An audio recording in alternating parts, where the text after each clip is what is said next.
Welcome back. It was Wednesday night lights across the state of North Dakota at the 3A level last night, and now the playoff matchups are set. To break it all down, we bring in Jody Norstedt from our West Fargo office. Jody, it was a wild final night for the big schools, wasn't it? Yeah, you're not kidding. 3 of the 7 games were decided by 1 point, including the biggest game of the night, Fargo South and West Fargo Cheyenne playing for the 2 seed in the East and a home playoff spot. Let's start with those highlights. Pretty simple: win and you earn a home playoff game. Lose and you're heading to Bismarck to play the 4th-ranked Demons in the first round. Cheyenne trailed 14-7 at the half, but rallied to take the lead on this 24-yard TD pass from Parker Sander to Caden Jastrom. Neither team scores on its next drive, but with about 2 minutes left, South gets the ball moving, trailing by 7. Tanner Davies to Tanner Beaton on a 4th and 12 for a first down. Then with 35 seconds left, Davies into the end zone. So all they need is an extra point to tie the game and possibly force overtime. But the snap is low on the point after attempt. Davies forced to throw it away. South would get the ball back on the onside kick, but eventually ran out of time. A little controversy at the end where the Bruins felt they spiked the ball before the clock ran out, but Cheyenne wins nonetheless, 21-20. 2 more playoff teams going head-to-head. Bismarck Century and Bismarck Legacy squaring off at the Community Bowl in a playoff tune-up. Jason Huckstra to Austin Wolf for 6. That was to cut the Patriots' lead to 10-6 at halftime. Those two will have to be good next week in order to have a shot at West Fargo. Meanwhile, Century head coach Ron Wingenbach said afterward his team didn't play all that sharp. They were sharp enough. Nathan Kraft gets into the end zone. Patriots win 23-13 and have now won 16 of their last 17 games. How about the top team in the state? How do the West Fargo Packers look in their final game of the regular season? Visiting a playoff team in Fargo Davies, the answer? Oh, they look pretty darn good. Already up 7-zip in the first. Andy Gravdahl tosses the pass to Joe Pistorius, 67 yards down the sideline.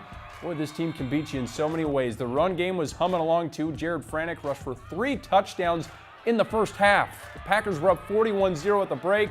They win big, 48-8.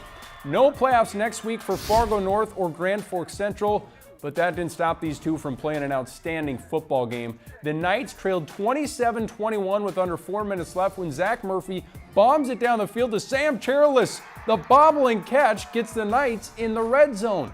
Central runs a fake QB sneak and throws a screen to Caleb Johnson, who runs it in for the 5-yard TD, tying the game up with 3 minutes left. They'd hit the go-ahead extra point and hold on for the 28-27 win to finish the year with a 3-6 record.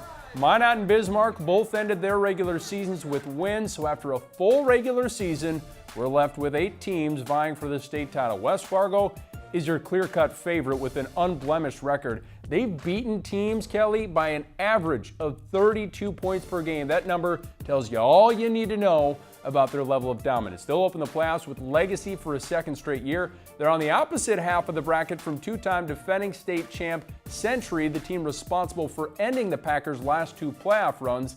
Something to keep an eye on as far as the Patriots go. No team has ever three-peated as state champs since the 3A class was formed in 1997. The last team to do it overall was Velva Sawyer when the Aggies won a trio of Class A titles from 2003 to 2005.